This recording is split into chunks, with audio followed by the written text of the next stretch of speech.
He's too weak to ever kick me out. That's what my niece said in the video. My uncle sent me laughing about it, calling me a clown. I'm Robert, 35, been working as an electrician in Jacksonville, Florida for 12 years, built a decent life for myself, own a small house with a guest unit out back that I renovated myself 3 years ago. My niece, Samantha, moved into that guest house. She was 22, then fresh out of college with a communications degree and no job prospects. My sister had died when Samantha was 16, and my uncle Kevin raised her alone. Good man, but he spoiled her rotten when she needed a place to stay.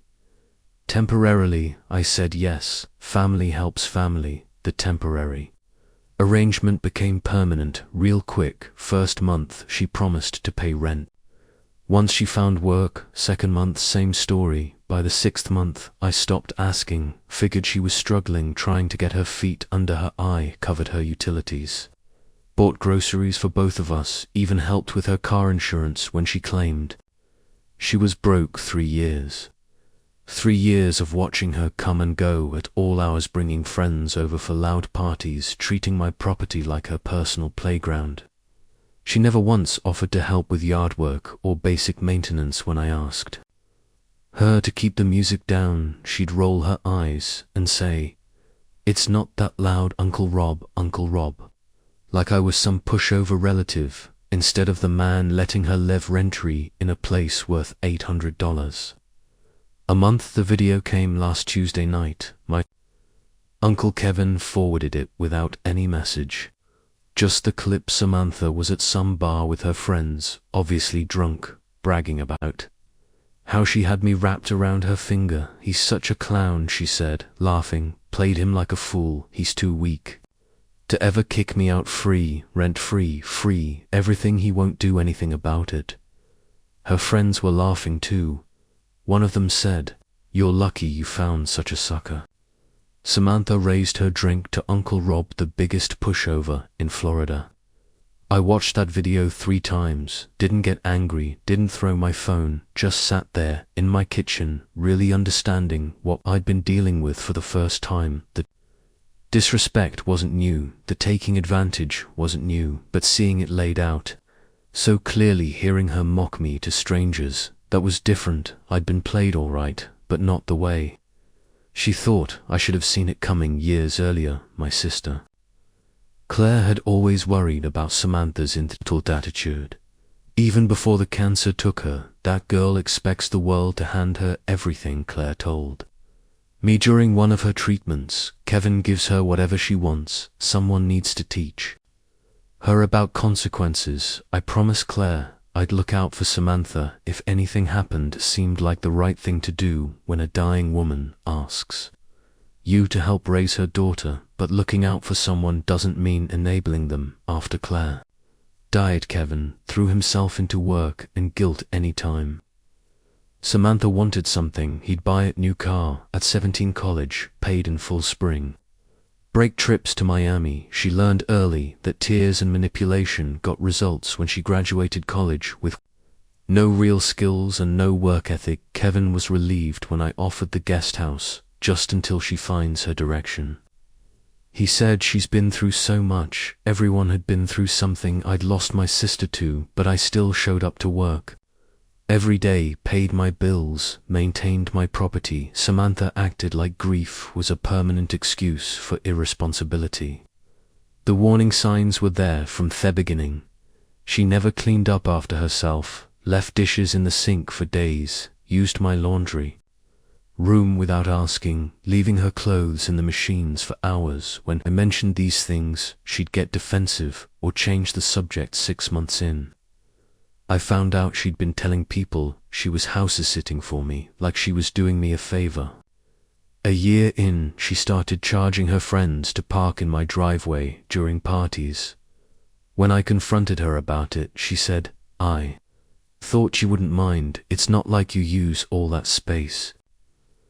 The breaking point should have been when she brought a guy home and they used my hot tub without permission, leaving it filthy with empty beer bottles floating in the water. Instead, I cleaned it up and installed a lock. She called me paranoid. Kevin Would check in occasionally, asking how she was doing. I always said fine, didn't want to burden him with complaints about his daughter. Besides, what was I supposed to say? That his precious girl was a lazy, manipulative freeloader? He'd probably blame me for not setting boundaries. The truth was, I hadn't set boundaries. I'd been too nice, too accommodating, too worried about honoring my promise to Claire. Samantha had learnt to read me perfectly. She knew exactly how far to push before backing off, how to make me feel guilty for asking her to contribute, how to play the grieving orphan card whenever I got frustrated. She was right about one thing: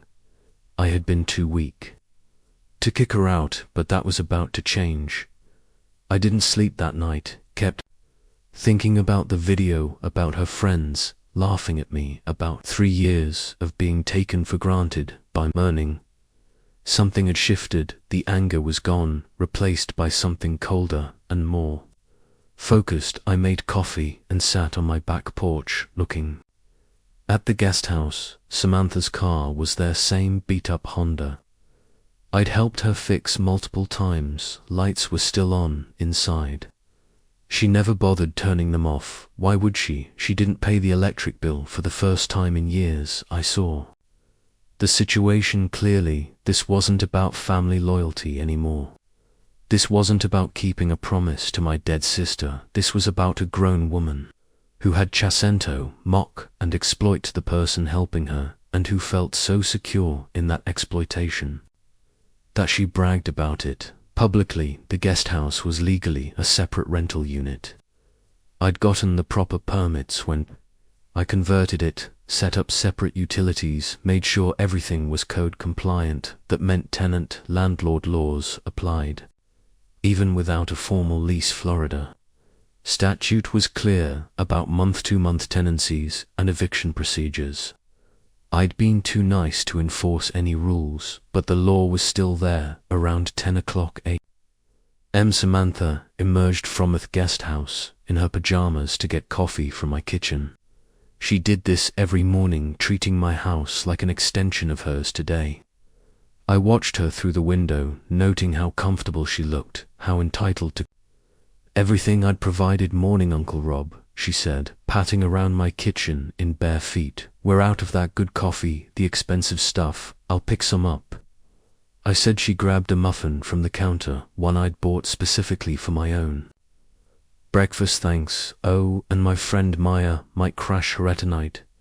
She's having drama with her roommate." "Sure," I said. Samantha looked surprised. Usually I ask questions about overnight guests. Tried to set some kind of limits today. I just nodded and smiled. "Cool, you're the best." She headed back toward the guest house, muffin in hand, already scrolling through her phone. I waited until she was inside, then made a call to a real estate attorney my co-worker had recommended, explained the situation, asked about my options. The lawyer was straightforward. Since there was no written lease, state law treated it as a month-to-month tenancy. I could terminate it with proper notice as long as I followed the correct procedures. How much notice? I asked. 15 days minimum for month-to-month, but I'd recommend 30 to avoid any complications. 30 days? I could manage 30 more days of her smugness, her entitlement, her complete lack of gratitude, especially knowing what was coming. "Send me the paperwork," I said. That afternoon, I acted completely normal, bought the expensive coffee she wanted, smiled when she introduced Maya as her overnight guest, even helped them carry in groceries I'd paid for, but the papers were already being prepared. 3 days later, the eviction notice arrived by certified mail. I'd also paid for personal service, so a process server would deliver a copy directly to Samantha if she didn't sign for the certified letter. Either way, she'd get it. I was at work when it happened, running electrical for a new office building in downtown Jacksonville. My phone rang around noon. "What the hell is this?" Samantha's voice was shrill, panicked. "Some legal notice saying I have to move out." "I don't know what you're talking about," I said calmly. "Securing a conduit to the wall. What does it say?" It says, I have 30 days to vacate the premises. It says, I'm a month-to-month tenant. And you're terminating the tenny. Uncle Rob, what is this? Sounds like an eviction notice, but why I didn't do anything. Wrong, I've been a perfect tenant. The woman who hadn't paid a dime in rent for 3 years, who threw parties without permission, who called me a clown behind my back, thought she was perfect. Samantha, you can contest it if you think. Invalid the notice, explains your rights contest. I shouldn't have to contest anything, just tear this up, and we'll pretend. It never happened, I can't do that. Silence. Then her voice changed. Became smaller, more manipulative. Uncle Rob, I don't understand. Did I do something to upset you? Because if I did, we can talk about it. We're family now. She wanted to play the family card. The notice stands, I said. You have 30 days. She hung up within an hour. My uncle Kevin called Rob. What's going on? Samantha is crying, saying, you're kicking her out of nowhere. She says she doesn't understand what she did wrong. I'd been expecting this call. Kevin always believed whatever story Samantha told him, always took her side in any conflict. This time wouldn't be different. She needs to find her own place. Kevin, she's 25 years old, but she's been there for years. Why suddenly now? Did something happen I could have told him about? The video could have explained how his daughter had been mocking me, to strangers, bragging about manipulating me, but Kevin would either make excuses for her or get defensive about his parenting. Neither conversation would help its time. I said simply, Rob, she doesn't have anywhere to go. Her job barely pays enough for a studio apartment. Can't you work something out? Maybe she could start paying some rent too. Little too late, she'd had 3 years to get a better job, to contribute something, to show basic respect. Instead, she'd chosen to laugh about how weak I was. The decisions made, Kevin. This isn't like you. You've always been reasonable, always willing to help family. What was really going on was that I'd finally stopped being a pushover, but Kevin wouldn't understand that in his mind I was supposed to be endlessly accommodating, perpetually available to solve his daughter's problems.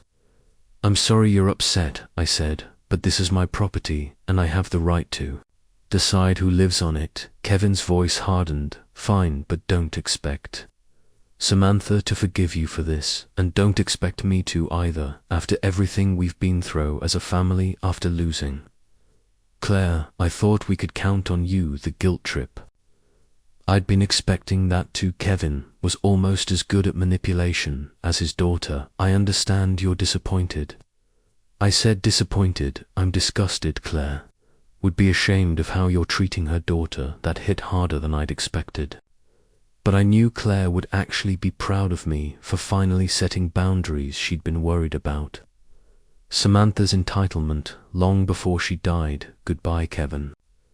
I hung up and went back to work. By evening, I had 6 missed calls from Samantha and 4 from Kevin. I didn't return any of them. The battle lines were drawn, family had chosen sides, and I was alone. But for the first time in years, I felt like I was standing up for myself, instead of being walked over. 27 days to go. The harassment escalated. Over the next week, Samantha tried everything: tears, anger, bargaining, threats. She left notes on my door, explaining how unfair I was being. She called my work, trying to get me to answer her calls. She even showed up at my job site one afternoon, making a scene in front of my coworkers. Please, Uncle Rob, she begged, standing next to my work truck in her pajama pants and flip-flops. I'll pay rent. I'll help around the house. I'll do whatever you want. My crew was watching, pretending to work while listening to every word. I felt embarrassed for both of us. Samantha, you need to leave. This is my workplace. Not until you listen to me. I've been calling for days and you won't answer because there's nothing to discuss. You have 3 weeks to find somewhere else to live. Where am I supposed to go? Do you know how expensive rent is right now? I can't afford a decent place on what I make what she made was actually decent money for someone with her lack of skills. She worked part-time at a marketing agency doing social media for local businesses, could easily afford a studio apartment if she'd been saving instead of spending her money on clothes, restaurants, and party supplies. That's not my problem anymore. Her face changed, then the mask of desperation falling away.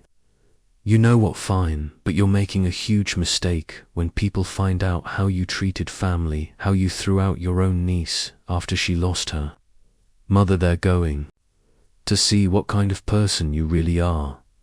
There it was, the threat to damage my reputation, to spin herself as the victim of a heartless uncle.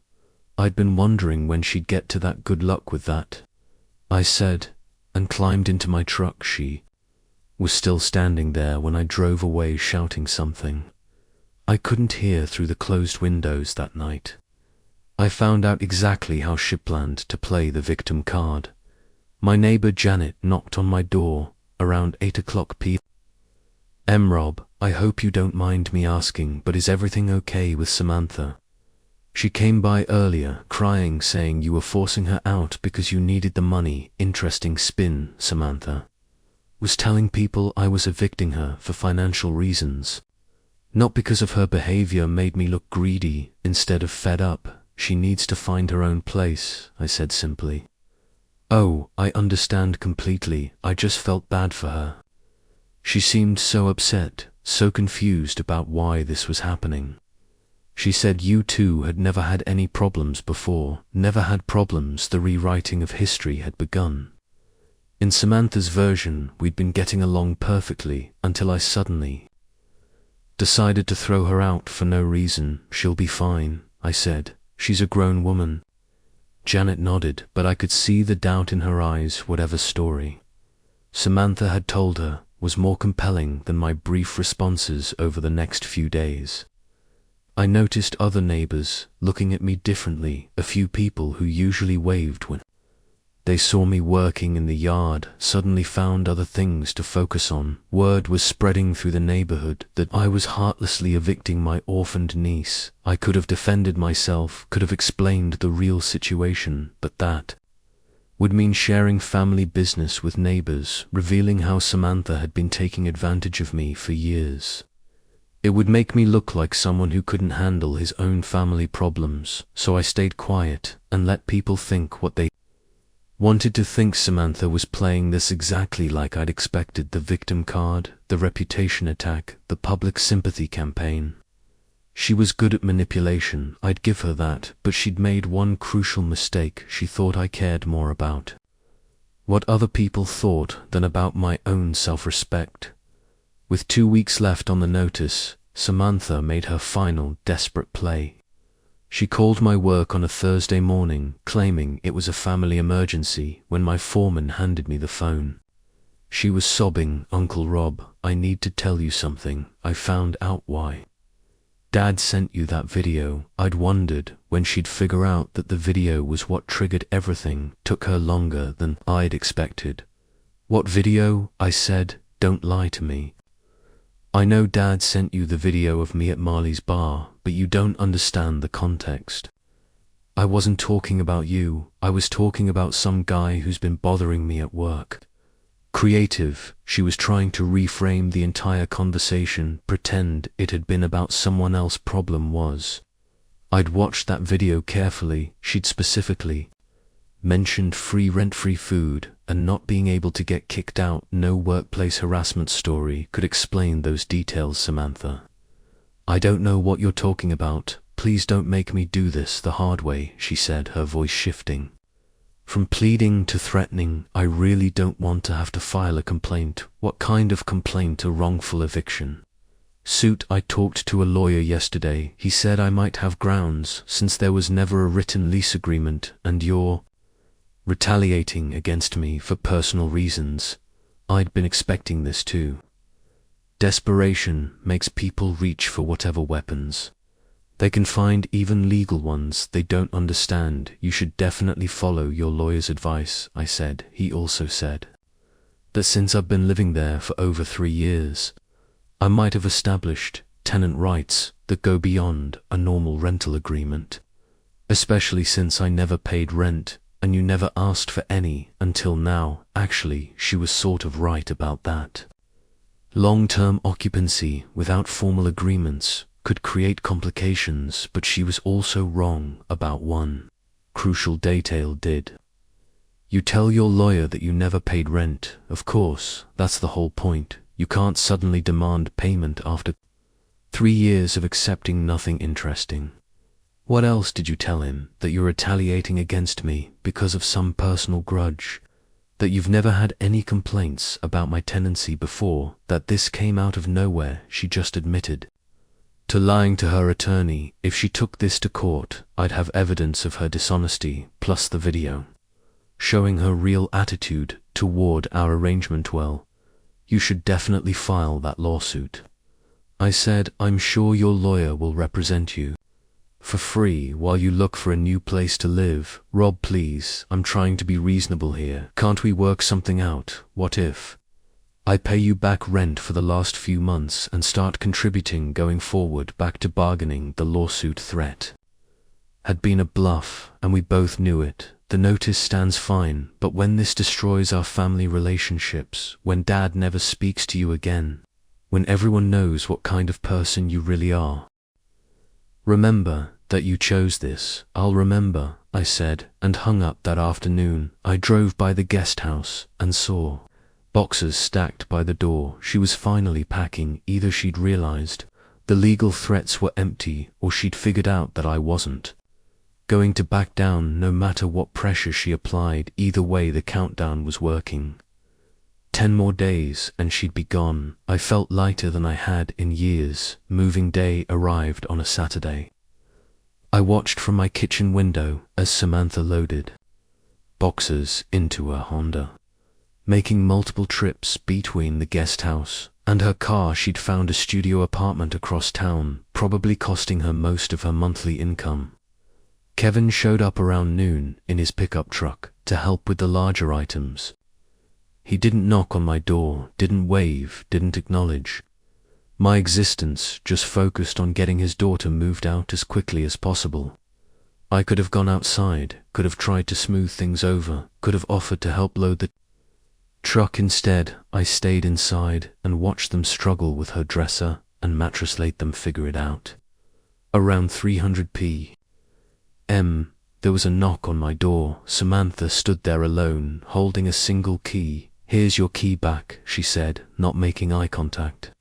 Thank you. I hope you're happy you got what you wanted. I looked at her for a moment. This 25-year-old woman who'd spent 3 years treating me like a fool, who'd mocked me to strangers, who'd threatened me with lawsuits when she didn't get her way. I got my property back, I said. That's all I wanted. I never meant for things to get this bad between us. Yes, you did. You meant for me to keep being a pushover indefinitely. She flinched, like I'd slapped her maybe, because it was the first completely honest thing I'd said to her in months. I was grateful for everything you did. I know I didn't always show it, but I was grateful. No, you weren't. You were entitled. Her face crumpled for a second. She looked like the scared kid she'd been when her mother died. Then the moment passed, and she was just another adult who'd made bad choices and didn't want to face the consequences. I hope you can live with yourself, she said. I'm sleeping better than I have in years. She turned and walked away without another word. Kevin was waiting by his truck engine running. Neither of them looked back as they drove off. I stood in my doorway for a minute, looking at the empty guest house. Then I went inside and opened a beer. The guest house sat empty for 2 months while I decided what to do with it. Part of me wanted to rent it out properly, this time with a lease agreement and security deposit and background checks, but mostly I just enjoyed having my property to myself again. No more loud music at midnight, no more strangers parking in my driveway, no more dirty dishes appearing in my sink, no more entitled attitude from someone who should have been grateful. Kevin never called. The family rupture was complete. Exactly as Samantha had predicted, my other relatives heard some version of the story. that painted me as the villain, and most of them chose to believe it rather than ask for my perspective. I was fine with that. Anyone who thought I was wrong for setting boundaries wasn't someone I needed in my life anyway. Some neighbors still gave me cold looks, but most people moved on to newer gossip. My reputation survived the temporary damage. I heard through a mutual acquaintance that Samantha was struggling with her studio apartment, complaining about the cost and the size and the lack of amenities. Apparently, she'd expected to find something comparable to my guest house for the same price she'd been paying me, which was nothing. A few months later, my Uncle Kevin called not to apologize, but to ask if I'd consider letting Samantha move back in temporarily while she looked for something better. No. I said, she's learned her lesson, Rob. She appreciates what you did for her now. Good for her. Family should help family. Family should respect family. He hung up without saying goodbye that fall. I rented the guest house to a young teacher for $700 a month, plus utilities. She paid on time, kept the place clean, and thanked me every time she saw me. The difference was remarkable. Sometimes the best revenge is just refusing to be played anymore.